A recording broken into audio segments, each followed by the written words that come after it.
მოგესალმებით ქალბატონებო და ბატონებო, კოლეგებო, დამსწრე საზოგადოება, მოგესალმებით. მივესალმები ბატონ პარლამენტის თავმჯდომარეს, ის კაბინეტის წევრებს. დღეს ჩვენ გვაქვს ერთი საკითხი, კოლეგებო, განსახილველად, დღის წესრიგთან დაკავშირებით მოგახსენებთ. ეს არის საქართველოს პარლამენტის წევრების შალვა პაპუაშვილის, დავით მათიკაშვილის, იმედან ნიკურაძის, აკაკი ალადაშვილის, გენრიეტა წიწავას, გიორგი კახიანის მიერ საკანონმდებლო ინიციატივის წესით წარმოდგენილი საქართველოს პარლამენტის რეგლამენტში ცვლილების შეტანის შესახებ საქართველოს პარლამენტის რეგლამენტის პროექტი ნორმატიული აქტების შესახებ საქართველოს ორგანულ კანონში ცვლილების შეტანის თაობაზე და საქართველოს სახალხო დამცველის შესახებ ორგანულ კანონში ცვლილების შეტანის თაობაზე ორგანული კანონის პროექტები საქართველოს სახელმწიფო უსაფრთხოების სამსახურის შესახებ საქართველოს კანონში ცვლილების შეტანის თაობაზე პროექტი, კანონ პროექტი ერთ პაკეტად შესავალში გეტყვით, სანამ დღის წესრიგს დავამტკიცებთ, რომ ეს პროექტი იქნა პარლამენტის თავმჯდომარის, მისი კაბინეტის, ასევე იურიდიულ საქმეთა კომიტეტის და ჩვენი კომიტეტის მიერ შემუშავებული ცვლილებები, რომელიც ეხება საქართველოს პარლამენტის რეგლამენტს, შესაბამისად თანამდები ცვლილებების განხორციელების აუცილებლობას არის გამოწვეული სწორედ ამით იმ ცალკეულ კანონ პროექტებში, რომელიც იქნება წარმოდგენილი ბატონი შალვა პაპუაშვილის მიერ. პირველ რიგში გთხოვ დავამტკიცოთ დღის წესრიგი, ვინ არის მომხრე რომ ამ დღის წესრიგით ვიმოქმედოთ. მადლობა, ამტკიცებულია ბატონი შალვა გახლავთ მომხსენებელი, პირველი მოსმენი დაჩქარებული წესით, შესაბამისად გთხოვთ ბატონ შალვა ტრიბუნასთან მობრძანდეთ. მადლობა ბატონ თავმჯდომარე, მივესალმები კომიტეტის წევრებს, წარმოგიდგენთ საკანონმდებლო ინიციატივას რეგლამენტში ცვლილებასთან დაკავშირებით. კოლეგებს და საზოგადოებას მოიხსენება, რომ შარშან მაისში, 2025 წლის მაისში, საქართველოს პარლამენტმა მიიღო ახალი რეგლამენტი, რომელმაც მნიშვნელოვანი პროცედურული სიახლეები შემოიტანა, უფრო ეფექტიანი გახადა პარლამენტის საქმიანობა. მას შემდეგ ჩვენ საშემოდგომო და საგაზაფხულო სესია გავიარეთ, ბევრი რაღაცა პრაქტიკაში ნახეთ რა როგორ მუშაობს და მათ შორის დავაკვირდით თუ რომელი პროცედურის კიდევ უფრო მეტად დახვეწა განახლება შეიძლება, ასე რომ სურს წარმოგიდგინოთ აღნიშნული რეგლამენტის პროექტი, რომელიც საპროცედურო კომიტეტის ზოგიერთ წევრთან ერთად შემუშავდა, მათ შორის იურიდიულ საქმეთა კომიტეტის თავმჯდომარესთან ერთად და პარლამენტის თავმჯდომარის კაბინეტთან ერთად. კონცეფციის დონეზე წარმოგიდგენთ მთავარ საკითხებს. ზოგადად პაკეტში არის ცვლილება რეგლამენტში, ცვლილება ნორმატიული აქტების შესახებ კანონში, სახალხო დამცველის შესახებ კანონში და სახელმწიფო უსაფრთხოების სამსახურის შესახებ კანონში. 4 კანონში არის ცვლილება და კერძოდ ეხება შემდეგ საკითხებს. პირველი საკითხი არის ეხება პარლამენტის პლენარული სხდომის, პარლამენტის ბიუროს და სხვა ცალკეულ საპარლამენტო სუბიექტების მიერ სხვადასხვა ფაქტების ცნობად მიღების საკითხის დაზუსტებას. აქ არის ორი მომენტი. პირველი, თავად ტერმინი ცნობად მიღება, რიგ შემთხვევაში ხანდახან ისე განიხილებოდა თითქოს საჭირო რაღაც აქტიური ქმედება, კენჭისყრა ან ხელისაწევა, რომ რაღაც საკითხი ცნობად მიიღო, არადა სინამდვილეში ეს გულისხმობს ფაქტს უბრალოდ რომ გაეცნო პარლამენტი პლენარულ სხდომაზე, ბიუროზე, კომიტეტში თუ სხვა სუბიექტებში, ანუ გასაცნობად იქნა წარდგენილი საკითხი და ეს თავად ეს ფაქტი უკვე ნიშნავს ცნობად მიღებას და რაიმე აქტიური გადაწყვეტილება რომ კი ნამდვილად გავეცანი ამ საკითხს არ ჭირდება. ასეც იყო ყოველთვის რეგლამენტში, თუმცა ეს ტერმინი თავად ცნობად მიღება რიგ შემთხვევაში წარმოშობდა კითხვას, ხომ არ არის საჭირო რაღაც აქტიური ქმედება რომ მივიღოთ ცნობად. ამიტომ ხდება დაზუსტება ტერმინოლოგიური სხვადასხვა მუხლებში და კერძოდ ფორმულირება იქნება ცნობად მისაღებად წარდგენა. და თვითონ ეს წარდგენის პროექტი, ანუ როგორც კი ეს აღმოჩნდება მაგალითად ბიუროს დღის წესრიგში და ბიურო ჩატარდება, როგორც კი გაიხსნება ბიუროს ცნობა, გულისხმობს უკვე რომ ისინი ვინც გაეცნენ საკითხებს, იცნობენ ამ საკითხს კიდევაც და იგივე ეხება კომიტეტს თუ სხვა სუბიექტებს. შესაბამისად, რაიმე გადაწყვეტილება რომ დასადასტურებლად რომ კი ნამდვილად ცნობად მივიღე, საჭირო არ არის. სხვანაირადაც რომ ავხსნათ ეს თავად სამართლებრივადაც აბსურდი იქნებოდა იმ მხრივ რომ მაგალითად პარლამენტის წევრის კომიტეტში გაწევრიანების საკითხი ან რაღაც სხვა ასეთი საკითხი არის ცნობად მიღება, რასაც ეხებოდა და რომ არ მიიღოს ცნობად ეს საკითხი რას ნიშნავს, რომ არ წევრიანდება ადამიანი, შეუძლია შეაფერხოს ამითი ისეთი იურიდიული შედეგის დადგომა, რომელიც არ საჭიროებს რაიმე გადაწყვეტილებას. ამიტომ პირველი სხვადასხვა მუხში ზუსტდება ტერმინი და ნაცვლად ცნობად მიღებისა იქნება ცნობად მიღებისთვის წარდგენა. მეორე საკითხი ცნობად მიღებას ეხებოდა ასევე სამართლებრივ შედეგებს ცნობად მიღების საკითხისა, როდის გაეცნო პარლამენტი თუ მისი ორგანომა თუ საკითხს, ამაზე იყო დამოკიდებული სხვადასხვა სამართლებრივი შედეგი. მაგალითად, და იყო აბსოლუტურად სხვადასხვა მიდგომა წლების განმავლობაში პრაქტიკა და რეგლამენტიც ამას ითვალისწინებდა. მაგალითად, პარლამენტის თავმჯდომარის გადადგომა სჭირდება ცნობად მიღება, თუმცა ის გადამდგარად ითვლება პარლამენტისთვის მიმართვის მომენტიდან. მაშინ, როდესაც ვიცე-სპიკერის გადადგომა სჭირდება, რომ პარლამენტმა პლენარულ სხდომაზე ცნობად მიიღოს ეს საკითხი და იმ მომენტიდან ითვლება გადამდგარად. მაგალითად, გენერალური აუდიტორის გადადგომა თავის ძალას იძენს პარლამენტის მიმართვის მომენტიდან, მაშინ, როდესაც უსაფრთხოების სამსახურის ხელმძღვანელის გადადგომა ძალას იძენს მას შემდეგ, რაც პლენარულ სხდომაზე ცნობად იქნება მიღებული საკითხი. ამიტომ ესეც ერთგვაროვნად მოწესრიგდება, კერძოდ თავად დაკავშირებული იქნება თვითონ, ასე ვთქვათ, ნების გამოვლენასთან და არა ცნობის მიღებასთან ეს ერთის მხრივ და მეორეს მხრივ, მეორე, ასე ვთქვათ, ეკლექტიკა რაშიც იყო, რომ რიგ შემთხვევებში ბიურო იღებდა გარკვეულ საკითხებს ცნობად და რიგ შემთხვევაში პლენარული სხდომა იღებდა გარკვეულ საკითხებს ცნობად.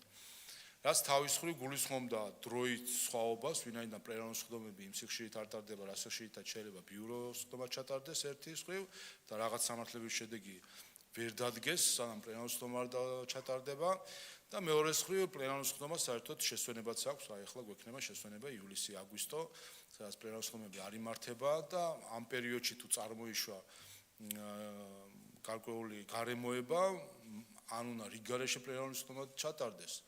პირობითად ვიცე-სპიკერის გადადგომის ფაქტი რო დადგეს. ან შემოდგომამდე გამოდის, რომ ადამიანი გადამდგარია, მაგრამ ან სხვა საკითხი რაც ცნობად მიღებას ეხება, ასე ვთქვათ, აღარ არსულებს ფუნქციებს, თუმცა ამავე დროს კვლავ იმ პოზიციაზე სამართლებრივად რჩება. ამიტომ ხდება ამის ერთგვაროვნად მოწესრიგება, პირველი რომ ტერმინი ცნობად მიღება იცვლება ცნობად მიღებისთვის წარდგენა და ხაზი გაესმევა, რაიმე აქტიური ქმედება არ არის საჭირო და გადაწყვეტილების მიღება. მეორე არის, რომ სამართლებრივი შედეგები უკავშირდება თავად ამ იურიდიული გარემოების წარმოშობას ან ნების გამოვლენას. ეს ეხება მათ შორის გაწევრიანებას კომიტეტებში, ფრაქციაში გაწევრიანებას, გასვლას ფრაქციიდან და ასე შემდეგ. და ჩამოდის უმეტეს შემთხვევაში არის ბიუროზე ცნობად მისაღები საკითხები.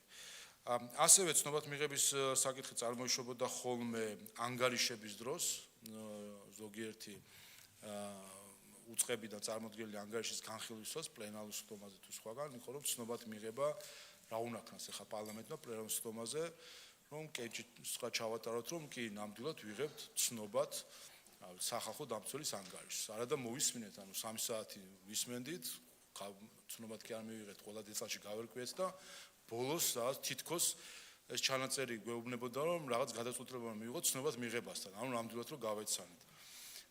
ესეც სწორდება და სინამდვილეში უნდა იყოს შემდეგნაირად, რომ რა თქმა უნდა საკითხს რო ვიხილავთ, ამას ვეცნობით და ბოლოს შეიძლება პარლამენტმა გადაწყვიტოს დადგენილების მიღება სურს თუ არა. რაღაც პოზიცია დააფიქსიროს და ამ შემთხვევაში დადგენილება მიიღება და ცნობად მიღება როგორც ასეთი აღარ იქნება. შესაბამისად რამდენიმე ტერმინოლოგიური დაზუსტებები იქნება ამ მხრივ. ეს პირველი საკითხი. მეორე საკითხი ეხება უფრაქციო პარლამენტის წევრების კომიტეტში გაწევრიანებას. როგორც იცით, კომიტეტებში გამოყოფილი არის კვოტები ფრაქციებისთვის, პოლიტიკური ჯგუფებისთვის და ასევე უფრაქციო წევრებისთვის. და არის ხოლმე და ყოფილა კაზუსი, მათ შორის წინა მოწვევაში, როდესაც არის რამდენიმე უფრაქციო პარლამენტის წევრი და კომიტეტში არის ერთი კვოტა უფრაქციო პარლამენტის წევრისა და რამდენიმე სურს წევრობა და როგორ უნდა მივიღოთ ამ შემთხვევაში გადაწყვეტილება და ძირითადად ასე ვთქვათ, იყო დამოკიდებული იმაზე, როგორ შეთანხმებოდნენ ერთმანეთში უფრაქციო პარლამენტის წევრები, რაც ასევე ჭირს. შემოთავაზებული ცვლილება გულისხმობს, რომ თუ კი არის პირობითად ერთი კვოტა უფრაქციო პარლამენტის წევრებისთვის და რამდენიმე მსურველი პირველი იმ კანდიდატებისგან, რომელმაც განაცხადეს მიმართეს კომიტეტს სურს წევრობა იმ ფრაქციო წევრებს შორის, კომიტეტი ჯერ სთავაზობს შეთანხმდნენ ერთმანეთში, რომელი იქნება წევრი, თუ ვერ შეთანხმდებიან, ჩადარდება წილისყრა და ვისაც მოუწევს წილისყრით წევრობა, გახდება წევრი. ჩვენ მქონდა ასეთი შემთხვევა წინამოწვევის პარლამენტში, როდესაც მოხდა კვოტების შეცვლა კომიტეტებში და მაშინ უფრაქციოებს ჰქონდათ ორი, მე მგონი ადგილი, რამდენიმე ადგილი და შემცირდა ეს ადგილი და საკითხი იყო გადასაწყვეტი, რომელმა უნდა დატოვოს, ასე ვთქვათ, ვის ხარჯზე უნდა შემცირდეს ეს კვოტა, მაშინაც წილისყრით იყო გასვლის შემთხვევაში გათვალისწინებული და ახლა გაწევრიანებაც წილისყრით იქნება, თუ კი ერთმანეთში ვერ შეთანხმდებიან. შემდეგი მესამე საკითხი გახლავთ პლენარის სხდომის დროს შესვენება. კოლეგებს კარგად გეცნობათ ყოველ სასესიო პლენარის სხდომის დროს რეგლამენტი დადგენილია როგორც წესი 3-დან 4 საათამდე არის შესვენება 1 საათიანი, რომელსაც როგორც წესი ვერ ვიცავთ და ყოველთვის რაღაც გადაწყვეტილებას ვიღებთ ხოლმე დარბაზში, რომ ახლა შესვენების გარეშე ვმუშაობთ, შემდეგ ჩავატარებთ. ცალკე საკითხია რომ 3 საათი არ გამოიპაროს სხდომის თავმჯდომარის და დროულად მიიღოს გადაწყვეტილება. შემოთავაზება რომ პრაქტიკა რასაც გვაჩვენებს, სხდომის თავმჯდომარეს გონივრულად მიყავს თვითონ პლენარული სხდომა და ცდილობს ისე გადაანაწილოს დროები, რომ გამოსვლებიც იყვნენ შესვენების დროც იყოს ეფექტიანად წარიმართოს სხდომა, მალე დასრულდეს ასე შემდეგ. ამიტომ შემოთავაზებული ჩანაწერი რეგლამენტის 92 მუხლის მეორე პუნქტი არის, მუხლებსაც გეტყვით, წინაზე არ დამისახელებია. იქნება რომ ნაცვლად ამოვიღოთ 3-დან 4 საათამდე როგორც წესი შესვენება და ჩანაწერი იყოს რომ პარლამენტის პლენარულ სხდომაზე სხდომის თავმჯდომარე საჭიროებისამებრ აცხადებს შესვენებას. ასევე იცით რომ სხდომაზე შეიძლება რამდენჯერმე გამოცხადდეს შესვენება და ამ შემთხვევაში პარლამენტის სხდომის თავმჯდომარე წყვეტს ხოლმე ამ საკითხს, ამიტომ მთლიანად დიდი შესვენებას თუ მცირე შესვენებას სხდომის თავმჯდომარეს მივანდოთ და ის შესაბამისად გადაანაწილებს და აღარ გვექნება ასე ვთქვათ ზედმეტი გადაწყვეტილებების მიღების საჭიროება. შემდეგი მეოთხე საკითხი 92 მუხლის მეორე პუნქტია ესეც ეხება მორიგი პლენარული სხდომების გამართვის დღეებს. არსებული რეგლამენტის შემდეგ ამას ითვალისწინებს, რომ მაგალითად, როგორც იცით, მოკლედ პლენარული სხდომების კვირას არის სამშაბათი, ოთხშაბათი, ხუთშაბათი, პარასკევი სხდომის დღეები, ასეც იმართება, მაგრამ თუ კი მაგალითად არის საჭიროება, რომ ოთხშაბათს არ ჩატარდეს, მაგრამ ხუთშაბათს ჩატარდეს, ეს გადაწყვეტილება თავად პლენარულმა სხდომამ უნდა მიიღოს. შემოთავაზებაა, რომ ბიუროზე ჩამოვიტანოთ ეს საკითხი, მაგალითისთვის შეგახსენებთ, რომ ჩვენ ახლახანს, როდესაც კათოლიკოს პატრიარქი გარდაიცვალა, გახსოვთ, რომ ოთხშაბათი დღე ჩვენ არ გავმართეთ სხდომა. ფაქტობრივად ეს საერთო შეთანხმება იყო ფრაქციებს შორის და ყველასთან ჰქონდა კომუნიკაცია და ყველა შევთანხმდით და უბრალოდ ასე ვთქვათ, სამართლებრივად თუ შევხედავთ, არ გამოუცხადით და ფაქტის წინაშე დადგა პარლამენტი, რომ სხდომა არ ჩატარდა, თუმცა სამართლებრივად ვინაიდან სხვა გადაწყვეტილება ვერ იქნებოდა, ანუ წინა დღეს სამშაბათს უნდა მიეღო პლენარულ სხდომას, რომ ოთხშაბათს არ გაიმართებოდა სხდომა. ან ოთხშაბათს უნდა შეკრებილიყო და ეთქვა, რომ დღეს არ მართავთ სხდომას, მაგრამ ფაქტობრივად გამართული იქნებოდა ის სხდომა უკვე. ამიტომ შემოთავაზებაა, რომ ბიურო, სადაც კომიტეტები, ფრაქციები ყველა ისე წარმოდგენილი არის, მან გასაზღვროს, რომ აი ამ სამშაბათი პარასკევის დღეებში, თუ კი რომელიმე დღეს არ უნდა ჩატარდეს, მაგრამ სხვა დღეს უნდა ჩატარდეს, მიიღოს ბიურომ და არა პლენარულმა სხდომამ. შემდეგი მეხუთე საკითხი 96 მუხლის მესამე პუნქტი მესამე მოსმენით ეხება კანონპროექტის გათხოვის შესაძლებლობას ინიციატორების მხრიდან. მოქმედი რედაქციით მხოლოდ პირველ მოსმენამდე შეეძლო ინიციატორს რომ გაეთხოვა საკუთარი ინიციატივა და თუ კი პირველ მოსმენას გაევლიდა, ამის შემდეგ უკვე გათხოვა შეუძლებელი იყო. ეს წარმოშობდა ისეთ კაზუსებს, როდესაც ბევრი ქონია ეს შემთხვევა პლენარული სხდომის დროს, როდესაც ინიციატორი ამბობს, რომ პაკეტიდან რომელიღაც პროექტი უკვე საჭირო არ არის, ვინაიდან სხვაგან შევიდა ცვლილება, ან რაღაც სხვანაირად გადაიაზრეს და ჩვენ რეალურად კენჭისყრას ვატარებთ ხოლმე პლენარულ სხდომაზე და სხდომის თავმჯდომარე მოგიწოდებთ ხოლმე პარლამენტის წევრებს, რომ ხარი არ დაუჭიროთ და ჩავაგდოთ ეს პროექტი, ვინაიდან ინიციატორს არ აქვს შესაძლებლობა, რომ გაითხოვოს, უბრალოდ ამოიღოს პაკეტიდან და ისე უყაროთ კენჭი.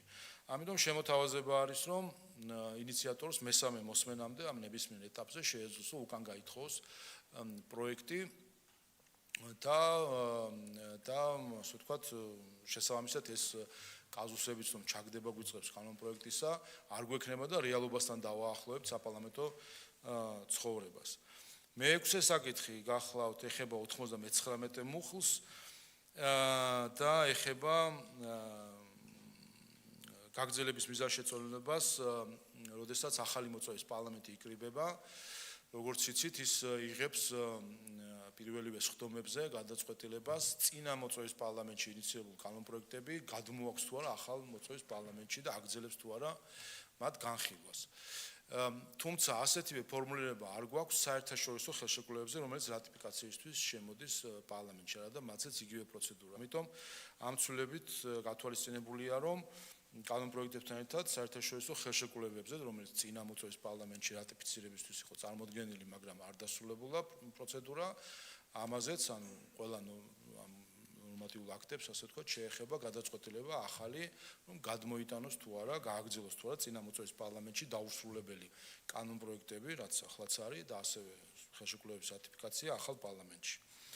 შემდეგი მე-7 საკითხი გახლავთ შენიშვნის გამოთქმის საკითხი 102, 102 მუხლის მე-4 პუნქტია, 106 მუხლის მე-12 პუნქტი, 102 ეხება კომიტეტს, 106 პლენარულ სხდომას. ეხება სიტუაციას, როდესაც კანონპროექტის ინიციატორი, მოგეთ კანონპროექტის მუშაობა არის, ასე ვთქვათ, ძალიან პროცესი, რომელიც მუდმივ შეთანხმებას ფიქს მოითხოვს, მანამ სანამ ის საბოლოო სახეს მიიღებს. ამიტომ ხანდახან არის ხოლმე განხილვის შედეგად საჭიროება, რომ კანონპროექტში შევიდეს გარკვეული ცვლილებები. როგორ ხდება ეს დღევანდელი ასე ვთქვათ, რეგლამენტი ითვალისწინებს, რომ ინიციირებულ კანონპროექტები განიხილება მაგალითად კომიტეტზე და კომიტეტზე თუ შენიშვნა იქნება წამოსული კომიტეტის წევრებიდან და ავტორი გაითვალისწინებს ამ შენიშვნას, აი ამ ფორმით შედის ცვლილება პროექტში.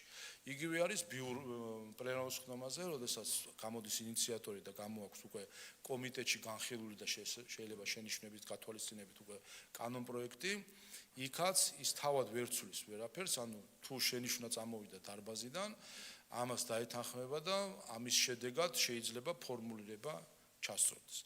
არა და რეალობაში არის სიტუაცია, როდესაც ინიციატორი, რა თქმა უნდა, მუშაობს კომიტეტებთანაც, პარლამენტის წევრებთანაც, შეიძლება აღმასრულებელი ხელისუფლება ჩართული იყოს და ამ მუდმივ მუშაობის პროცესში კომიტეტიდან პლენარულამდე, პლენარულიდან კომიტეტამდე და ასე შემდეგ სამივე მოსმენის პროცესში გარკვეული რედაქტირება შეიძლება განიცადოს პროექტმა. ამიტომ შემოთავაზება არის, რომ ისევე როგორც კომიტეტში,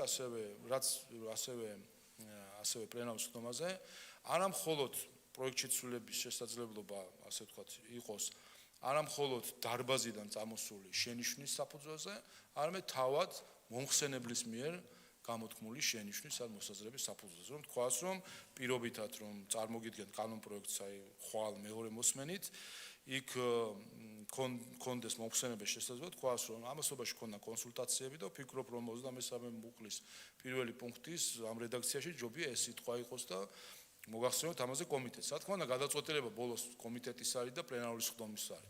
კომიტეტის, რომელიც თავის დასკვნას წერს ამასთან დაკავშირებით და პლენარული სხდომის, რომელიც კენჭს უყრის საბოლოო რედაქციას. ასე რომ ესეც საპარლამენტო პრაქტიკას დაახლოებს რეალობასთან, რომ რა თქმა უნდა, მომხსენებელი მუშაობს კანონპროექტზე და ამ მუშაობის განსჯის კონსულტაციის შედეგად თავად შეიძლება წარმოეშვას იდეები ცვლილებების და ეს ცვლილებები თავარი არის, რომ უნდა გაჟღერდეს, რა თქმა უნდა, არ უნდა იყოს შეტანილი ტექსტში, გაჟღერდეს, რაც შესაბამისად აისახება საოქმო თუ სხვა დოკუმენტაციაში. მერვე საკითხი ეხება 102 მუხლის მე-4 პუნქტს და ეხება პრაქტიკას ჩვენ, რომელიც უკვე გვაქვს ახალი რეგლამენტით, როდესაც პირველ და მეორე მოსმენაზე პაკეტს უყრით ხოლმე კენჭს ერთად და არა ცალსაკე კანონპროექტებს, როგორც ეს მანამდე იყო. როგორც იცით, თუ კი პაკეტში არის კანონპროექტები, რომლებიც სხვადასხვა უმრავლესობას საჭიროებენ, მათაც ჯგუფებად ეყრება ხოლმე კენჭი, ანუ ცალკე ეყრება ორგანულ კანონებს პაკეტში და ცალკე ჩვეულებრივ კანონებს. ჩვენ თავის დროზე ინიციირებული იყო რომ მესამე მოსმენაც ყოფილიყო პაკეტით კენჭისყრა. შემდეგ იყო ამაზე მსჯელობა და ასე შემდეგ და საბოლოო ჯამში ვთქვით რომ კარგი დავტოვებთ მარტო მეორე მოსმენაზე პაკეტი, თუმცა ახლა გთავაზობთ კიდევ ერთხელ მიმსჯელეთ ამაზე, გავიარეთ ამ საკითხის როგორც სამართლებრივი პროცედურული ისე კონსტიტუციური ასპექტები და ვფიქრობთ რომ სულად თავსებადი არის როგორც საპარლამენტო პროცედურებთან ისე კონსტიტუციასთან, რომ მესამე მოსმენაც ჩატარდეს პაკეტის ფორმატში, ისევე როგორც მეორე და პირველი მოსმენა არის. მეცხრე საკითხი, აქ იქნება შემდეგი წესი, რომ განსხვავებით მეორე და პირველი მოსმენისა, მესამე მოსმენაზე თუ კი ერთი დეპუტატი მაინც პლენარულ სხდომაზე კენჭისყრამდე იტყვის, რომ მას სურს რომ იყოს ცალ-ცალკე კენჭისყრა, იმიტომ ეს იყო ძირითადი შენიშვნა წინა ჯერზე, რომ შეიძლება ვიღაცა პაკეტში ეთანხმებოდეს 10 კანონიან პაკეტში 9-ს და ერთს პრინციპულად არ ეთანხმებოდეს, თუმცა 9-ს უნდა რომ ხარი დაუჭიროს და ერთს არ დაუჭიროს.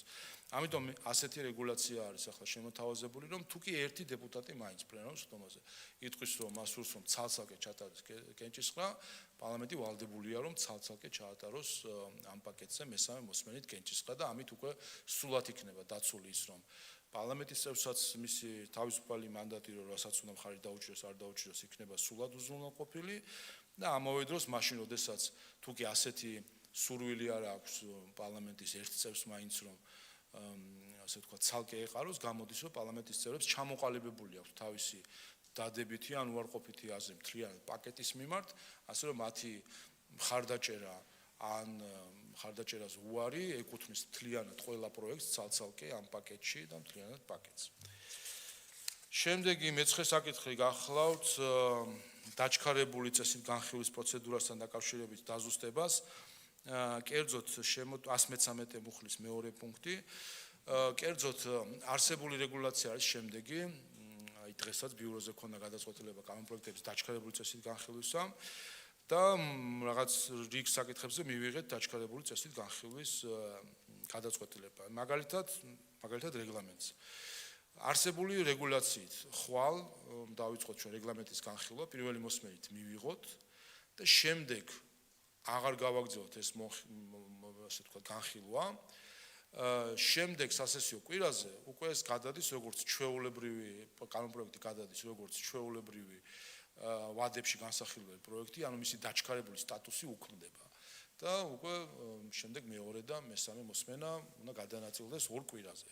შემოთავაზებული არის რომ ბიურო დაადგინოს რომ მაგალითად თუ კი ერთ კვირაში ვერ მოისწრო დაჩქარებით განხილვა კანონპროექტის, ბიურომ დაადგინოს ახალი ვადები და მიეცეს შესაძლებლობა რომ მომდევნო კვირაში ორი მოსმენით იქნას განხილული. ანუ ჩვენ რეალურად რო შევხედოთ პრაქტიკას, შესაძლებელი იქნება კანონპროექტები, რომელიც განიხილება 3 კვირაში, ჩვეულებრივი რეჟიმში, რომელიც შეიძლება განხილული იქნას 2 კვირაში, სადაც ერთი დაჩქარებული იქნება და თუ არ მოესწრო მეორე კვირაშიც დაჩქარებული ფორმატით იქნება ორი მოსმენა და 1 კვირაში, როდესაც არის სრულად დაჩქარებული კანონპროექტი. შემდეგი მე-10 საკითხი ეხება ინტერპელაციას 159 მუხლი. კერძოდ არსებული რეგულაციით ყოველი კვირის 4 შაბათი და 5 შაბათი გათვალისწინებული არის ინტერპელაციისთვის და პრემიერ-მინისტრის შემთხვევაში ყოველი თვის ბოლო 4 შაბათი არის გათვალისწინებული ინტერპელაციისთვის.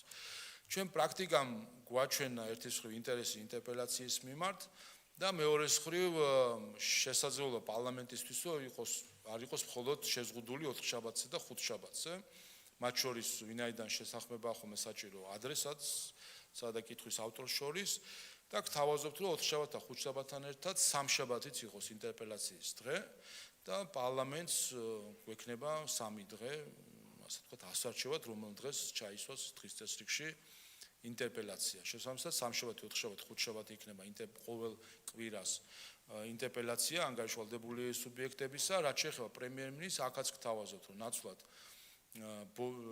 თვის ბოლო 4 შაბათისა აქაც გავაფართოვოთ და 3 შაბათი, 4 შაბათი, 5 შაბათი იყოს შესაძლებელი იმისთვის, რომ უფრო ადვილად იყოს დაგეგმვა, შესაძლებელი რომ დაიგეგმოს თვის ბოლო იქნება, ანუ ეს იქნება თვეში ერთხელ და არა ყოველ კვირა, მაგრამ მარტო 4 შაბათს ნახოთ, შეიძლება 3 დღე ექნება მოკლედ ასარჩევად საქართველოს პარლამენტს, რომ დღის წესრიგში გაითვალისწინოს და იმის და გამომდინარე როგორი არის დატვირთულობა პარლამენტის და რა არის განსახილველი, მოუძებნოს შესაბამისი ადგილი ინტერპელაციას. მეორე საკითხი ეხება წერილობით კითხვების გაგზავნას. არსებული წესი არის, რომ ესე იგი ინტერპელაციის წინა 4 შაბათის 12 საათამდე უნდა შევიდეს კითხვები, რაც ამ ახალი რეგლამენტით შემოვიღეთ.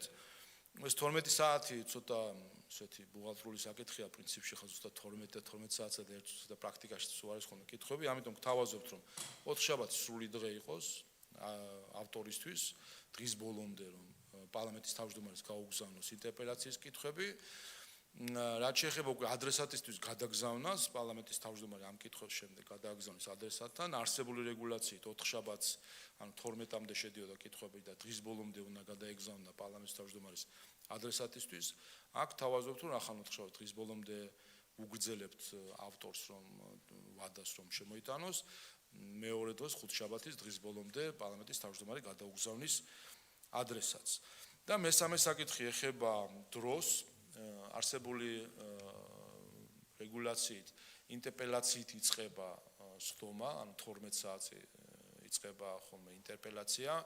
პრაქტიკამ გვაჩვენა, რომ არის ხოლმე რიგ შემთხვევებში, როდესაც არის მოკლე საკითხები განსახილველი, იქნება ეს კანონპროექტი თუ სხვა და იძლევა შესაძლებლობას, რომ ჯერ კანონპროექტი განვიხილოთ, კენჭისყრა ჩავატარო და შემდეგ კონდეს ინტერპელაცია, რომელიც უფრო ხანგრძლივი ფორმატი არის და 3 საათი არის იცით მაქსიმუმ მისი ხანგრძლივობა და დიდხანს შეიძლება გაგრძელდეს, ანუ პარლამენტმა გარკვეული საკითხები განიხილოს და ამის შემდეგ დაიწყოს ინტერპელაცია. ამიტომ შემოთავაზება არის, რომ ბიურო დაადგინოს ახლა თუ პარლამენტის თავმჯდომარე ათანხმებს ადრესატთან და ავტორთან დღეს, ანუ დღევანდელი რედაქციით 4 შაბათს იყოს თუ 5 შაბათს, ახალი რედაქციით უკვე აი ამ შეთანხმებით და ბიურო წყვეტს შემდეგ 4 შაბათს ტარდება თუ 5 შაბათს, ახალი რედაქციით პარლამენტის თავმჯდომარე ადრესატთან და ავტორთან შეთანხმებით წარუდგენს ბიუროს შეთავაზებას 3 შაბათს იყოს 4 შაბათს თუ 5 შაბათს და რომელ საათზე 3 შაბათს 12 საათზე თუ 15 საათზე თუ 16 საათზე ასე შემდეგ ეს დროც მოგცემს ჩვენ პარლამენტს მოგცემს შესაძლებლობას რომ საპარლამენტო დღის წესრიგი უფრო პარლამენტის საჭიროებებზე მორგებულად დავგეგმოთ. მე-11 საკითხი ეხება ანგარიშებს რომელიც წარედგინება პარლამენტს. აქაც ხდება სისტემაში მოყვანა არსებული პროცედურების. დღეს გვაქვს რეალურად ასეთი მდგომარეობა. მათ შორის ახალი რეგლამენტით. მანამდე იყო რომ შემოდის ბევრნაირი ანგარიში საქართველოს პარლამენტში, ზოგი გამოდიოდა კომიტეტზე, ზოგი პლენარულ სხდომაზე, ზოგი ასე და ზოგი ისე. შემდეგ ახალი რეგლამენტი დადგინდა რომ კონსტიტუციური ორგანოების მხრიდან რაც არის შემოტანილი ის ყველა შემთხვევაში გადის პლენარულ სხდომაზე, ხოლო სხვა დანარჩენი ანგარიშები კომიტეტზე განიხილება და კომიტეტის გადაწყვეტილებით შეიძლება გავიდეს პლენარულ სხდომაზე. და გარდა ამისა არის ხოლმე ანგარიშები, რომელიც არ არის გათვალისწინებული კანონით, მაგრამ თავად აგზავნიან ხოლმე სხვადასხვა უწყებები ანგარიშებს. და ამასაც პარლამენტის აპარატი ვინაიდან ანგარიში ერქვა როგორც ანგარიშს ასე უყურებდა და ყველა პროცედურის დაცვით, ასე ვთქვათ, აწერდა კომიტეტს და განსახილველად უგზავნიდა. მოიცა ამ სისტემაში მოყვანით გვექნება შემდეგი მდგომარეობა, რომ ანუ დარჩება ისევე როგორც არის კონსტიტუციური ორგანოებიდან რაც შემოდის ანგარიშები, მაგალითად გენერალური პროკურორის ანგარიში, გენერალური აუდიტორის ანგარიში, სახალხო დამცველის ანგარიში, ეროვნული ბანკის ანგარიში და ასე შემდეგ. ისინი ყველა შემთხვევაში ბოლოს მოდის პლენარულ სხდომამდე, ან კომიტეტზე განიხილება და პლენარულ სხდომაზე. კანონით გათვალისწინებული სხვა ანგარიშები იქნება კომიტეტის სხდომაზე განხილული მხოლოდ და თუ კი კომიტეტს ამ ფრაქციას სურს ბიუროს სურს რომ აქვს მოსაზრება რომ კარგი იქნებოდა ამ საკითხის განხილვა პლენარულ სხდომაზე, ამას შესახებ მიმართავს ბიუროს და ბიურო გადაწყვეტს პლენარულ სხდომაზე პლენარულ სხდომის დღის წესრიგში შეყვანის საკითხს და ასევე ზუსტება თუ რა არის ანგარიში, რომ ასე ვთქვათ, საკუთარი ინიციატივით გამოგზავნილ სხვადასხვა ანგარიშებს ამ შემთხვევაში ჩვენ შევხედავთ როგორც წერილს, რომელიც დაეგზავნება ყველა პარლამენტის წევრს გასაცნობად და ეს არ იქნება ანგარიშგების პროცედურის საკითხი. შემდეგ მე-12 საკითხი ეხება მე-200 მუხლს საზოგადოებრივი მაუწყებლის მეურვის არჩევას. როგორც იცით, ახლა მიმდინარეობს კონკურსი საზოგადოებრივი მაუწყებლის მეურვის არჩევასთან დაკავშირებით და ამ პროცედურის რომელიც იშვიათად, მაგრამ უწევს ხოლმე პარლამენტს, ეხლაც აჩვენა კიდე ერთხელ, ვინაიდან პარლამენტის თავმჯდომარე უძღვევა მათ შორის ამ პროცედურას და აჩვენა შინაარსობრივი აბსურდულობა იმ რეგულაციის, რომელიც არის. და კიდევ ერთხელ შეგახსენოთ და საზოგადოებასაც რომ შევახსენო. საზოგადოებრივ მაუწყებელში მაუწყებლის მეურვეები 9 წევრი არის, სულად ვწდები ხომ? და გადანაწილებული არის კვოტებით. ანუ არის კვოტა, რომელიც ეკუთვნის აჭარის ავტონომურ რესპუბლიკას, არის კვოტა, რომელიც იქ წევრობიდან არის, რომელიც არის სახალხო დამცველის კვოტა, არის საპარლამენტო უმრავლესობის და ოპოზიციის კვოტები. თუმცა პროცედურა ისეთი არის, რომ გაუგებარი აქვს კვოტა რაშუაში. აი ხა მაგალითად მიდის კონკურსი 3 ვაკანტურ თანამდებობაზე, საიდანაც ერთი არის საპარლამენტო უმრავლესობის კვოტით და 2 არის საპარლამენტო ოპოზიციის კვოტა. არსებული რეგულაცია არის შემდეგი, რომ ცხადდება კონკურსზე შემოაქვს მსურველებს განცხადებები. ამავე დროს პარლამენტის თავმჯდომარე ქმნის შესარჩევ კომისიას და პრაქტიკა არის, რომ იმ ინსტიტუციებთან თუ სუბიექტებთან შეთანხმებით, ვისაც ზოგადად კვოტები ეკუთვნის ხოლმე, რომ ისინი ჩართული იყვნენ, ამ შემთხვევაში სახალხო დამცველის წარმომადგენლიც რომ იყოს ამ კომისიაში, ოპოზიციის, უმრავლესობის, აჭარის წარმომადგენელი. კონკურსი როცა დასრულდება, ასე ვთქვათ, ვადა განცხადებების მიღებისა, პირველი რასაც უყურებთ, რომ კანონი ადგენს, რომ თითო ვაკანსიაზე უნდა იყოს 3 კანდიდატურა მაინც, რაც ნიშნავს, რომ თითო ვაკანსიაზე 3 განცხადება თუ არ არის, კონკურსი ჩავარდნილი არის. ეს ერთი ბარიერი რაც არის, რომ მაინც და მაინც უნდა იყოს 3 განცხადება. შემდეგ კომისია განიხილავს, გასაუბრება აქვს თავის რეკომენდაციას წერს და შეფასებებს და ამ შეფასებებიდან შემდეგ სუბიექტები, ოპოზიცია, იქნება ეს უმრავლესობა, აჭარა თუ სახალხო დამცველობა, აი ამ, ასე ვთქვათ, სიიდან უნდა შეარჩიოს მისთვის მისაღები კანდიდატები 3. და ეს 3 წარუდგინოს პლენარულ ხდომას სასარჩევად, რომელშიც შემდეგ პლენარულ ხდომას კენჭისყრის შედეგად 76 ხმას, რომელიც მიიღებს ის 3 კანდიდატიდან, ის ხდება მეურვე და ოპოზიციის შემთხვევაში რელევანტური არის, რომ თუ პირველ ჯერზე 76 ვერ მიიღო, 50 ხმას მაინც ვინც მიიღებს, ის გახდება მეურვე და ამ შემთხვევაში ეს ოპოზიციის დამცავი მექანიზმია. ანუ გვაქვს რა, რომ რეალურად საკითხებს ამ პროცედურას და მათ შორის ამ ვაკანსიებს და ადგილებს ქვია კვოტა, ამა თუ იმ სუბიექტების. სინამდვილეში კვოტა არ არის ფორმალურად, გამოდის ისე, რომ რაღაც მიდის ცალკე პარალელური პროცესი, საიდანაც უნდა შეარჩიონ, თუმცა რეალობაში, რა თქმა უნდა, ყველა უყურებს, ვინ არის მისი, ასე ვთქვათ, სავარაუდო კანდიდატი და მისი ნახვა სურს ის საბეურო საბჭოში. ამიტომ და ჩვენ წინა რეგლამენტის წინასრულების დროს ბევრი ესეთი საკითხი მოვაწესრიგეთ. აქაც იკითხება ძალიან ადვილად, რასთან ქონდა საქმე, 2014 წლიდან არსებობს ეს რეგულაცია. ჩანს ჩვეულებრივად, რომ ის კომისია, რა თქმა უნდა, იგულისხმება, რომ ყოფილიყო არასამთავრობო ორგანიზაციების მონაწილეობით და ასე შემდეგ. ანუ რეალურად აქ ისე როგორც სხვა პროცედურები, რომელიც გავასწორეთ, აქაც იკითხება, რომ იყო ცდილობა, რომ შეეზღუდათ პარლამენტის სუვერენიტეტი. საპარლამენტო სუვერენიტეტი, რომ თავად საკუთარი პროცედურები დაადგინოს გარე ჩარევების გარეშე. აქაც გამოდის, რომ მეურვე ამ შემთხვევაში კარგი სიტყვა, რომ პარლამენტს ენიშნებოდა მეურვე კომისიის სახით, რომელსაც უნდა გაეწია პარლამენტის მეურვეობა, რომ პარლამენტი თავად საკუთარი ძალებით ვერ შეარჩევდა, ვერ გამოავლენდა, ვერ აირჩევდა და აი სხვამ უნდა შეაფასოს, თან შეაფასოს ის რაც ოფიციალურად კვოტით არის უმრავლესობის ოპოზიციის სახალხო დამცველის თუ აჭარის ავტონომიური რესპუბლიკის ოფიციალურად კვოტა არის მათი და სხვა ურჩევს ამ კვოტას, რაც თავისთავად უკვე აბსურდია, იმიტომ რომ კვოტა გულისხმობს რომ მას შეუძლია დაასახელოს კანდიდატურა. ამიტომ შემოთავაზება არის შემდეგი და კიდევ ერთხელ წინ სხვა პროცედურები ჩვენ ბევრი გავასწორეთ და ეს პროცედურაც დავაახლოვოთ დემოკრატიის მთავარ პრინციპთან, საპარლამენტო დემოკრატიის მთავარ პრინციპთან, საპარლამენტო სუვერენიტეტთან და პარლამენტმა ჩვენივე პროცედურები ჩვენ თვითონ მართოთ. ამიტომ შემოთავაზება არის ასეთი რომ იყოს პროცედურა, რომ თუ კი არის ვაკანსია, რომელი სუბიექტის კვოტის ფარგლებშიც არის ეს ვაკანსია, იმ სუბიექტმა თავად როგორც უნდა ისე შეარჩიოს, შეუძლია კონკურსი ჩაადრა, რაც უნდა ისქნას, უმრავლესობა იქნება ოპოზიცია, სახალხო დამცველი თუ აჭარის ავტონომიური რესპუბლიკა, მაგრამ პარლამენტთან ურთიერთობაში ამ სუბიექტმა წარმოუდგინოს პარლამენტს ერთი კანდიდატურა. თქვა ასე რომ მაგერ არის ვაკანსია, რომელზეც გათვალისწინებულია რომ მე მაქვს უფლება კანდიდატის დასახელების და აგერ ვასახელებ ამ კანდიდატს.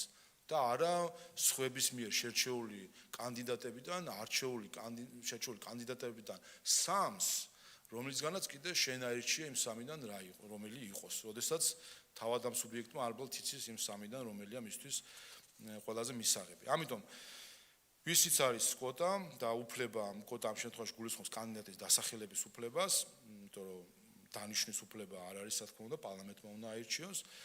მას ჰქონდეს შესაძლებლობა თავადვე დაასახელოს ერთი კანდიდატურა იმ ერთ ადგილზე, თუ რამდენიც ეკუთვნის იმის მიხედვით და შემდეგ ამ კანდიდატურას დარგობრივი ეკონომიკის კომიტეტი, რომელიც მაუწყებლობას კურირებს, ასე ვთქვათ, პარლამენტში, დარგობრივი ეკონომიკის კომიტეტი პირველი განიხილავს დოკუმენტაციის დონეზე შეესაბამება თუ არა კანდიდატურა ამ პოზიციას, მოქალაქეობა, ასე კი ასე შემდეგ, ან ფორმალური კრიტერიუმები.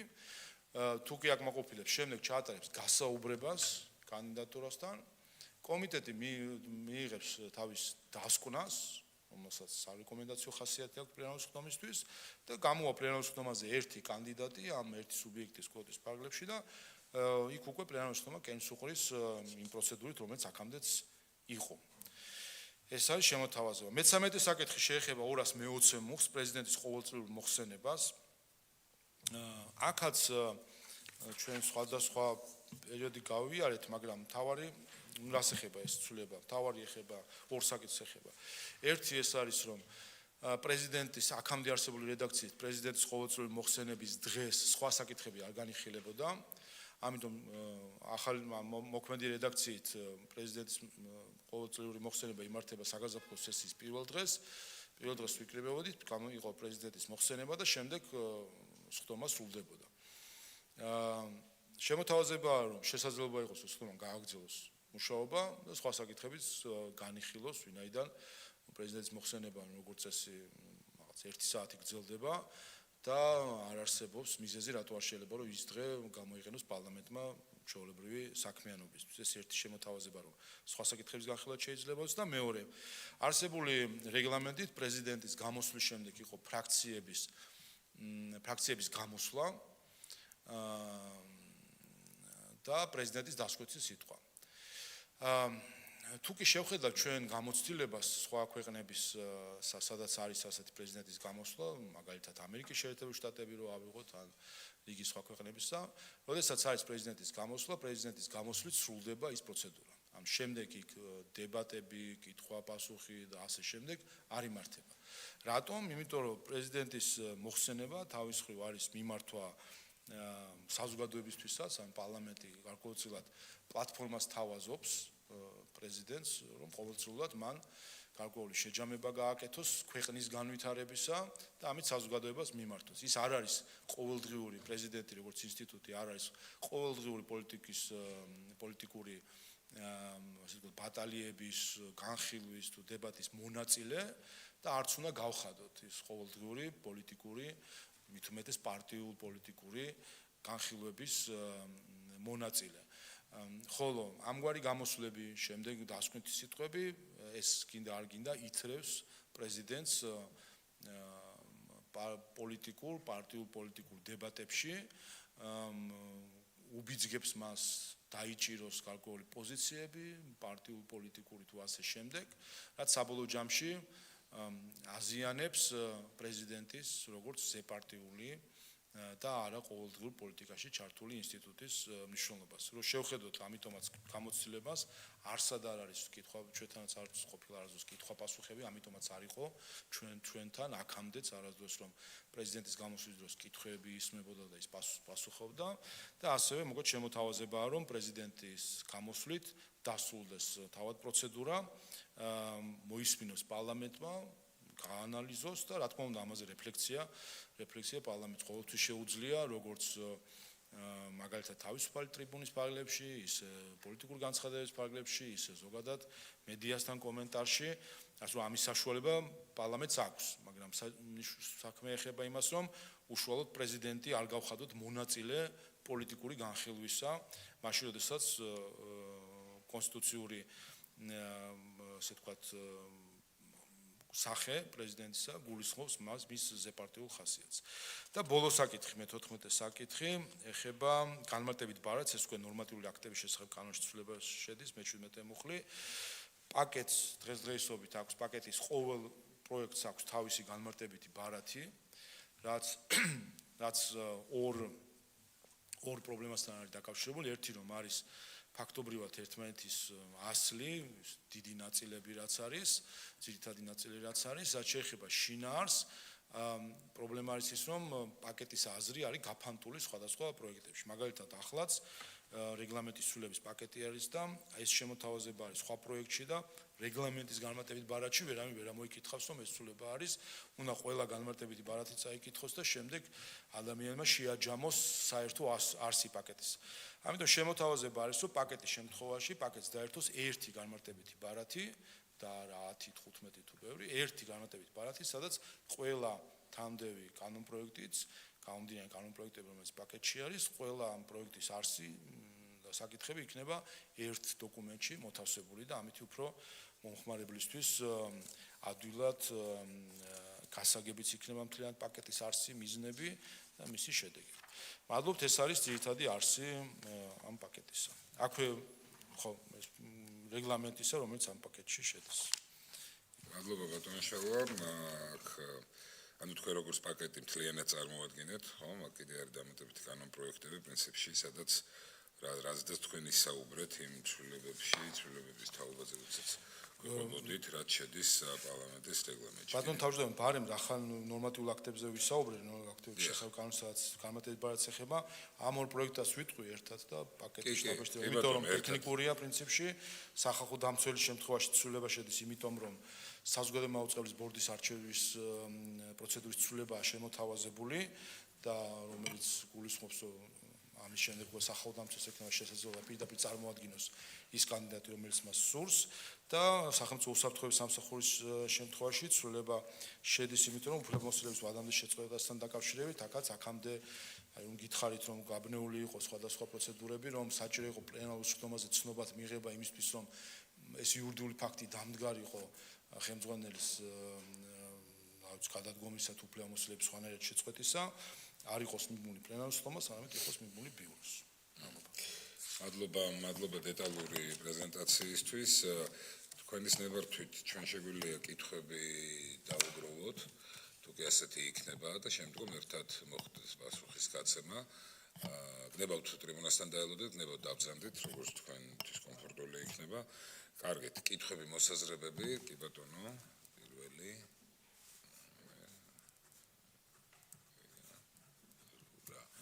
კარგით, გისმენთ ბატონო. მადლობა, მოგესალმებით კოლეგებო, მოგესალმებით ბატონო შალვა.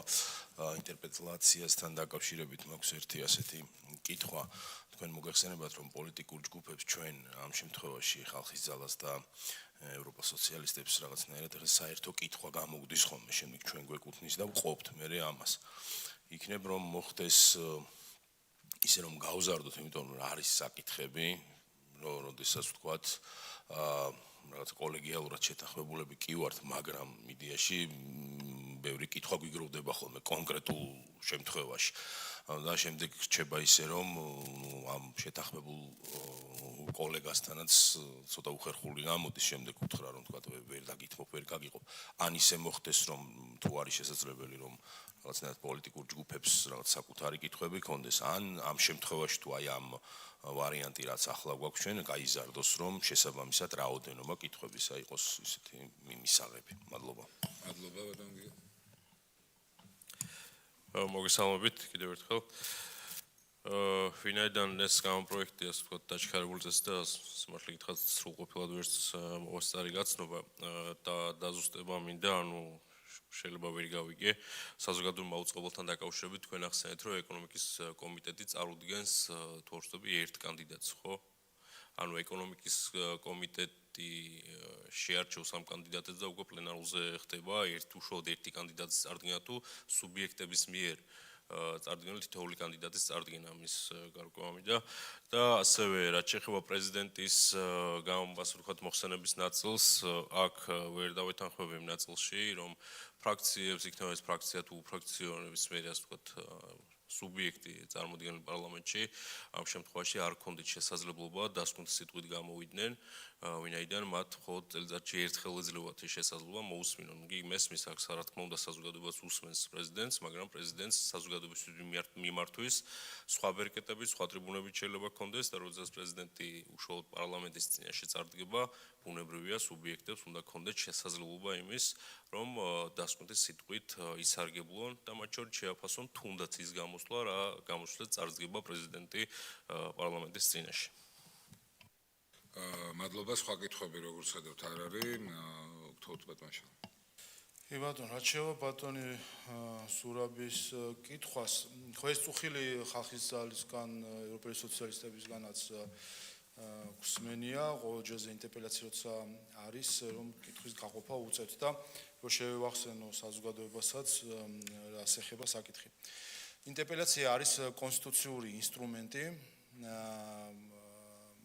ასე ვთქვათ, კითხვის დასმის და თავად კონსტიტუციაში წერია, რომ ინტერპელაციის წესით შეუძლია ანგარიშვალდებულ სუბიექტს მიმართონ ფრაქციებმა და 7-კაციანმა ჯგუფმა.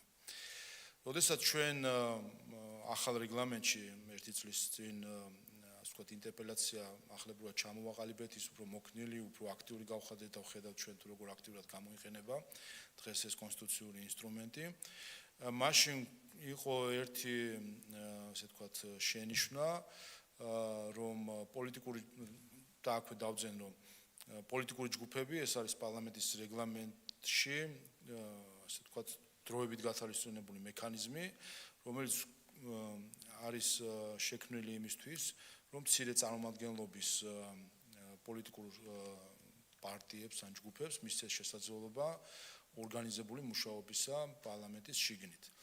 ვინაიდან კონსტიტუცია ადგენს, რომ ფრაქცია შეუძლია შექმნას 7 წევრს პარლამენტისა, 7-ზე ნაკლები თუ არის, არ ეძლეოდა შესაძლებლობა ერთად პოლიტიკური, ასე ვთქვათ, ერთობის შექმნისა და ჯერ კიდევ წინამოწევის პარლამენტში ეს ინსტიტუტი იქნა შექმნილი პოლიტიკური ჯგუფისა, რომელიც ამ მოწევის პარლამენტშიც არის და არის შემდეგი დათქმით, რომ მათ აქვთ ყველა უფლება, რაც აქვს ფრაქციას, გარდა იმ უფლებამოსილებისა, რომელიც კონსტიტუციით არის გათვალისწინებული, ვინაიდან პარლამენტი რეგლამენტი კონსტიტუციაზე მაღლა ვერ დადგება და მაგალითად ინტერპელაციის უფლებას ვერ მიანიჭებს ფრაქცია, საკანონმდებლო ინიციატივის უფლებას ვერ მიანიჭებს, ან სხვა უფლებები, რაც წერია კონსტიტუციაში.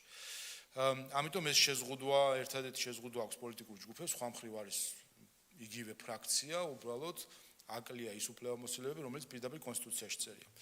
როდესაც შარშან ახალ რეგლამენტს ვიგებდით, მაშინ მსჯელობის საგანი იყო ეს, რომ ამ პროცედურაში პოლიტიკური ჯგუფი მონაწილეობს თუ არა, როგორც პოლიტიკური ჯგუფი, თუ როგორც 7-კაციან ჯგუფს შეუძლია, თქვათ, ჩაერთოს ამ ყველაფერში. როდესაც ეს ასე ვთქვათ, ამ ინტერპელაციის პროცედურები ახლა მიმდინარეობდა და ეს წუხილი მოდიოდა პოლიტიკური ჯგუფებიდან, ამაზეც ჰქონდა ჩვენ მსჯელობა პროექტის შემუშავებისა და ასეთი ვარიანტი არის, რომელიც მინდა მე შემოგთავაზოთ. ესე იგი, ჩვენ თუ შევხედავთ თავად ამ პროცედურას, რეალურად ინტერპელაციით მიმართვა არის ის, რაც არის ჩაკეტილი ფრაქციით, ან 7-კაციანი ჯგუფით, ამიტომ წერილობით ინტერპელაციით მიმართვა და დაბარება, ასე ვთქვათ, ანგარიშვალდებული პირისა აქ ვერაფერი შეიცვლება, მას შეიძლება ქონდეს მხოლოდ ფრაქციას ან 7-კაციან ჯგუფს პარლამენტის წევრებისა. თუმცა, როდესაც უკვე ანგარიშვალდებული პირი მოდის პარლამენტში და ინტერპელაცია დაიწყება, ასე ვთქვათ, კითხვებს გაეცემა პასუხი, შემდეგ არის განხილვის პროცედურა, რომელიც ასევე რეგლამენტით არის გათვალისწინებული და იქ ეს კონსტიტუციური შეზღუდვა არ მოქმედებს წესით. ამიტომ რეალურად ჩვენ ახლა რაც გვაქვს ფორმულირება რეგლამენტში, რომ წინასწარმეტყველობით დასმულ შეკითხვებზე პასუხის გაცემის შემდეგ თითოეულ ფრაქციას ან პარლამენტის წევრთა ჯგუფს, 7-კაციან ჯგუფს ეძლევა უფლება დასვას არაუმეტეს 2 ზეპირის შეკითხვისა, რომელიც შეიძლება არ იყოს დაკავშირებული არაერთო საკითხთან და ასე შემდეგ.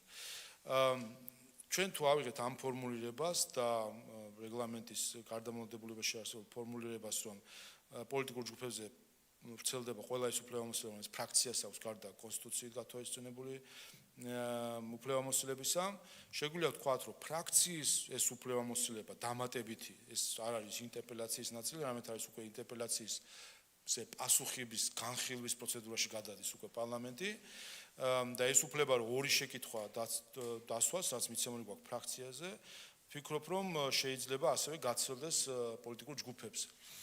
ანუ ამაზე ჩვენ დიდი ხანი ქონდა მსჯელობა ეს წუხილები ვიცით პოლიტიკური ჯგუფისა, ქონდა ასევე სამუშაო ჯგუფშიც მსჯელობა და ვფიქრობ, რომ ამ საკითხის მოწესრიგება შეიძლება პრაქტიკით, ან პრაქტიკის გამოსწორებით და არ არის საჭირო რაიმე ცვლილება, ვინაიდან ინტერპელაცია, ანუ კითხვების წერილობით კითხვის გაგზავნა და ministris მაგალითად დაბარება შეუძლია მხოლოდ ფრაქციას, მაგრამ მას შემდეგ რაც ministri მოვიდა, კითხვის პასუხები გასცა, ანუ ინტერპელაციის თავარი არსი რაც იყო, ეს დასრულდა და ამის შემდეგ მიდის განხილვა საკითხების. ამ განხილვის ნაწილში ზეპირი კითხვით შესვლა ფრაქციას თუ შეუძლია, ვფიქრობ, რომ აქ შეუძლია ეს უფლებამოსილება გავავრცელოთ პოლიტიკურ ჯგუფებზეც. ასე რომ ამას შემოგთავაზებდით, ვიმსჯელოთ კიდე ამ საკითხზე. და საბოლოოდ ჩამოყალიბდეთ, რომ მე მგონი არ არის საჭირო რაიმე ცვლილება და ჩემი აზრი არის, რომ შეგვიძლია უბრალოდ პრაქტიკა გამოვასწოროთ და პოლიტიკურ ჯგუფებს ამ შემთხვევაში უკვე რეალურად თუ კი ამ შემთხვევაში თითო კითხვა ქონდა დღეს არსებული რეალობით 2 პოლიტიკურ ჯგუფს, გექნებათ 2 კითხვა პოლიტიკურ ჯგუფებს და გაყოფა არ მოგიწევთ ამ კითხვას. ასე რომ თქვენც ვიფიქრეთ ამ საკითხზე, კიდევ ვიფიქროთ რამდენად ჯდება ეს ჩვენს წარმოდგენაში კონსტიტუციურთან თანახვედრისა და რეგლამენტთან თანახვედრისა და მე მგონი ამ პრაქტიკის გამოსწორებით შევძლებთ. რაც შეეხება საზოგადოებრივ მაუწყებელთან დაკავშირებულ საკითხებს, ახალ შემოთავაზებას ეკონომიკის კომიტეტი განიხილავს მხოლოდ ერთ კანდიდატს. ანუ არსი რა არის, რომ ვაკანსია არის ერთი, მაგალითად ახლა მიდის კონკურსი, სადაც თქვენ ერთი, ასე ვთქვათ, კვოტა გეკუთვნით კანდიდატის დასახელებისა. იმისთვის რომ თქვენ პარლამენტს საბოლოო ჯამში პლენუმს ხდომას დაუსახელოთ კანდიდატი, ტარდება კონკურსი, საიდან თქვენ 3 უნდა არჩიოთ და იმ 3 ანუ კომისიამ უნდა შეგირჩიოთ ჯერ ბევრი კანდიდატი. იქიდან თქვენ 3 უნდა არჩიოთ კომისიის მიერ წინასწარ შერჩეული და თქვენ არჩიოთ. წარუდგინოთ პარლამენტს და პარლამენტმა იმ 3-დან უნდა არჩიოს ერთ-ერთი, რომელიც არ ვიცით თქვენ ის გინდათ თუ სხვა გინდათ კიდე. შეიძლება 3-ვე გინდათ პრინციპში 3-საგან არჩიოთ, მაგრამ შეიძლება ასე იყოს, შეიძლება ისე. ამიტომ ჩვენ ამას ჩემი წინადადება არის, რომ დავაახლოვოთ რეალობასთან. თუ კი არის კვოტა, ქვია რომ ერთ სუბიექტს აქვს დასახელების უფლება და არის ერთი ვაკანსია, მივცემთ ამ სუბიექტს შესაძლებლობას, რომ ანუ მართლაც რეალური პროცედურა იყოს, რომ დაასახელოს პირდაპირ. თქვას, რომ ეს კანდიდატურა არის, რომელსაც ვფიქრობ, რომ ჩვენი კვოტით დავასახელებთ კანდიდატურად. შემდეგ ამ ერთ კანდიდატურას წარუდგენს ამ ერთ კანდიდატურას გადაეცემა ეკონომიკური პოლიტიკის კომიტეტს, რომელიც ამოწმებს ფორმალურ წინაპირობებს აკმაყოფილებს თუ არა საბუთების მიხედვით და მეორე გასაუბრებას აწარმოებს ამ ერთ კანდიდატურასთან, თავის დასკვნას წარმოადგენს, რომელიც შეეყოს დადებითი ან უარყოფითი, მაგრამ ამას არ აქვს გადამწყვეტი მნიშვნელობა პლენარული სხდომისთვის, ვინაიდან სარეკომენდაციო ხასიათის არის და პლენარული სხდომა ამ ერთ კანდიდატურას უყრის კენჭს და მიიღებს თავის გადაწყვეტილებას დადების თუ უარყოფითს. ანუ სრულად სუბიექტის ხელში ბრუნდება კანდიდატის დასახელების საკითხი და მის უფლებამოსილება რაც არის, მის უფლებამოსილება რჩება. რაც შეეხება პრეზიდენტის მოხსენებას, გასაგებია კი, რა თქმა უნდა, ხა თქვენ მათ შორის შეიძლება გქონდეთ სურვილი რომ გამოიყენოთ ტრიბუნა, მაგრამ აქ არის მთავარი არსი. და აი შემთხვევით არ მოვიყვანე პრეზიდენტ ამერიკის შეერთებული შტატების მაგალითი, რომელიც ამერიკის შეერთებული შტატების კონგრესი გამოირჩევა ზოგადად დებატებით, ყველა საკითხის განხილვით, სხვადასხვა დაბარებებით და ასე შემდეგ, რასაც საქართველოსდანაც ვადევნებთ ხოლმე თვალყურს, თუმცა პრეზიდენტი რომ მოდის და იქაც ერთხელ მიდის წელიწადში და იქაც რა თქმა უნდა კარგი შესაძლებლობა იქნებოდა ყველასთვის რომ რაღაცნაირად თავის სათქმელი უთხრას თუ თავისი შენიშვნა მისცეს თუ ასე შემდეგ, რა თქმა უნდა ეს მომხიბვლელი შესაძლებლობა არის, მაგრამ იქაც პრეზიდენტის გამოსვლით სრულდება პროცედურა, რატომ? იმიტომ რომ ეს არ იქცეს ეს ასე ვთქვათ მისი მოხსენება როგორც ასეთი დარჩეს საზოგადოებამ პარლამენტმა ეს გაიაზროს შეფასებები რა თქმა უნდა შეიძლება მიეცეს და რა თქმა უნდა ყველა ასეთ გამოსვლას ეძლევა შეფასებები მედიით იქნება თუ სხვა საპარლამენტო ტრიბუნის გამოყენებით თუმცა იმ მომენტში არ შედგეს პოლემიკა პრეზიდენტთან ეს არის მთავარი არსი რომ ამ პროცედურას რომ შემდეგ მით უმეტეს კითხვა-პასუხი და კითხვა-პასუხი არსად არ არის და არ ჩვენთან არ ყოფილა არასდროს რომ პოლემიკურ რეჟიმში არ უნდა გადავიდეს პრეზიდენტის გამოსვლა თუკი მით უმეტეს ჩვენ ვსაუბრობთ ამერიკის შეერთებულ შტატებში სადაც ვიცე-პრეზიდენტი საერთოდ კონგრესის ხელმძღვანელია და ასე ვთქვათ იქ პრეზიდენტის და კონგრესის ურთიერთობა კიდე სხვა საკითხია მაგრამ ჩვენთან როცა ვამბობთ ეს არის ზეპარტიული და ყოველდღიურ პოლიტიკაში ინსტიტუტი რომელიც არ უნდა იყოს ჩართული ყოველდღიურ პოლიტიკურ ქვეყნის მართვის საკითხებში აქ რა თქმა უნდა უფრო მეტი მნიშვნელობა ენიჭება იმას რომ ამგვარი პრეზიდენტის ყოველწლიური მიმართვა არ იყოს პოლემიკური ხასიათის ის არ ჩავითრიოთ ასე ვთქვათ პოლემიკაში და პარტიულ პოლიტიკურ განხილვებში ამიტომ ეს არის თავარი არსი ამ იდეის თორემ გასაგებია სურვილი ზოგადად რომ პარლამენტის წევრს ყოველთვის ექნება რომ ყველა ნებისმიერი ტრიბუნა გამოიყენოს, მაგრამ ვფიქრობ, რომ საერთო საქმისთვის მნიშვნელოვანი არის, რაც თავარი საქმისთვის არც არაფერს არ ასე ვთქვათ, არ დამატებით რაიმეს არ ანიჭებს, ვინაიდან პრეზიდენტის არ აქვს აღმასრულებელი უფლებამოსილებები, რამეს არ წყვეტს, ის მხოლოდ შეფასებებს იძლევა რაღაც საკითხებთან დაკავშირებით და მისი გამოსვლაც იგულისხმება, რომ უნდა იყოს უფრო ზოგად პოლიტიკური, ზოგად საზოგადოებრივი და აქ შესვლა გასაგებია რომ ცდუნება იქნება რაღაც კონკრეტული პოლიტიკური დღის წესრიგი თუ საკითხით პოლემიკაში შესვლა უბრალოდ არც შედეგს იძლევა და შემოაქვს დამატებითი არასაჭირო პოლემიკა იქ სადაც არანაირ შედეგს არ იძლევა. მადლობა ბატონ შალვათ, თუკი ამის სურვილია მოკლე რეპლიკის, თუკი არ არის მეც ვისარგებლებ შემთხვევით და ორ საკითხზე მინდა რომ თქვენი ყურადღება გავამახვილო.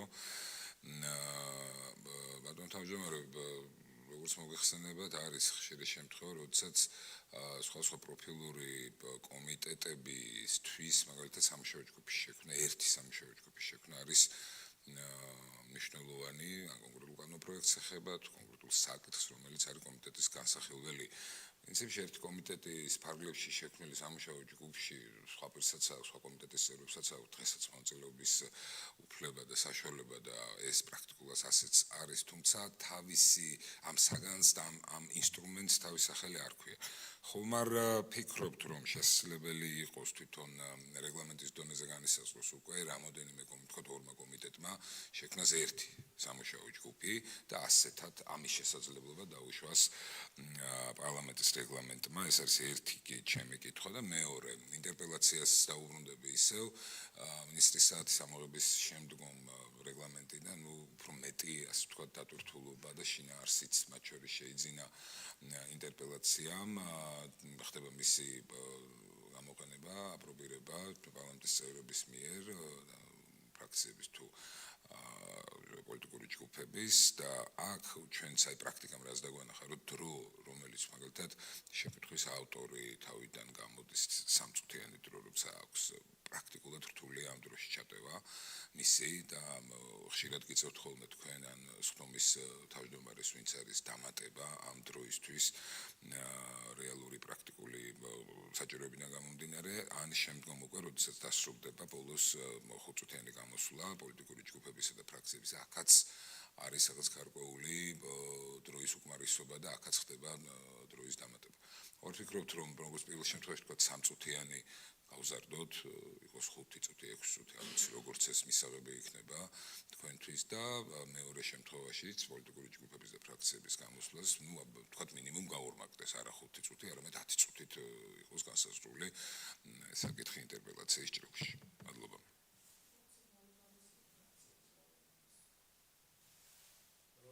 მადლობა. ხო სამუშაო ჯგუფებსაც შეეხება ესეც იყო ხოლმე სხვადასხვა დროს გაჟღერებული. პრინციპში ჩვენ ბოლო ცვლილებით ახალი რეგლამენტით იცით რომ თემატური მოკვლევის ჯგუფები გავაუქმეთ და თქვით რომ სამუშაო ჯგუფებს უნდა ჰქონდეთ დატვირთვა და მოქნილი ფორმა უფრო ადვილად გამოსაყენებელი არის და რაც დასტურდება კიდევაც საპარლამენტო პრაქტიკით. თემატური მოკვლევის შემთხვევაში იყო შესაძლებელი ორ კომიტეტს გაეკეთებინა თემატური მოკვლევა, ამიტომ ხო წინამდგომს ვერ ხედავ სამუშაო ჯგუფებით შეიძლება და ორმა კომიტეტმა ერთი სამუშაო ჯგუფი გააკეთოს.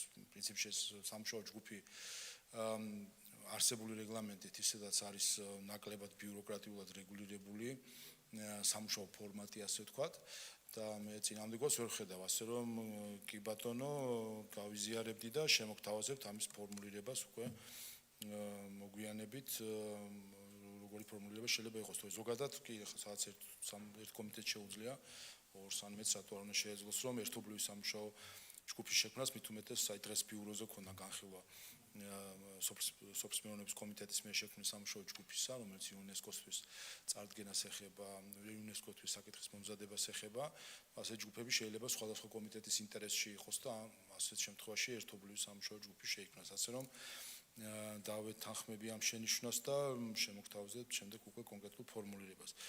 რაც შეეხება ინტერპელაციას, ხო, აქ ეხლა მე როგორც სხდომის თავმჯდომარეს ხოლმე კი მიწევს ამასთან შეხება, რომ დროს ზოგადად რეგლამენტების დაცვის მხრივ და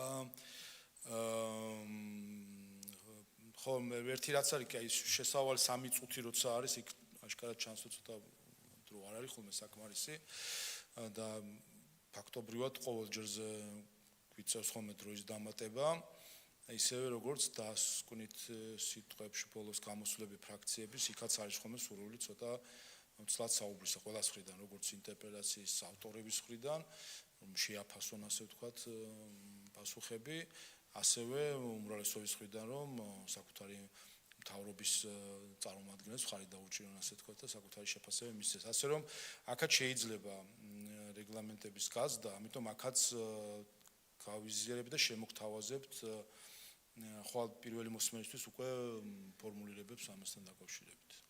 როგორც სამუშაო ჯგუფთან, ისე ინტერპელაციის დროსთან დაკავშირებით შემოგთავაზებთ. მადლობა ბატონ შალვა, კითხვები ამოწურულია. პირველი მოსმენით განვიხილეთ ჩვენ ეს მნიშვნელოვანი საკითხი პარლამენტის რეგლამენტი და თანდერთული კანონპროექტების თხო დავზანდეთ. მადლობა. ჩვენ შეგვიძლია კოლეგებო გადავიდეთ კენჭისყრის ეტაპზე, ვინ არის მომხრე რომ ხარი დაუჭიროთ პირველი მოსმენით ამ საკითხს პაკეტს. მადლობა. წინააღმდეგი ვინ არის? წინააღმდეგი არავინ არ არის. დიდი მადლობა, მიღებულია სხდომა და ხორვატია.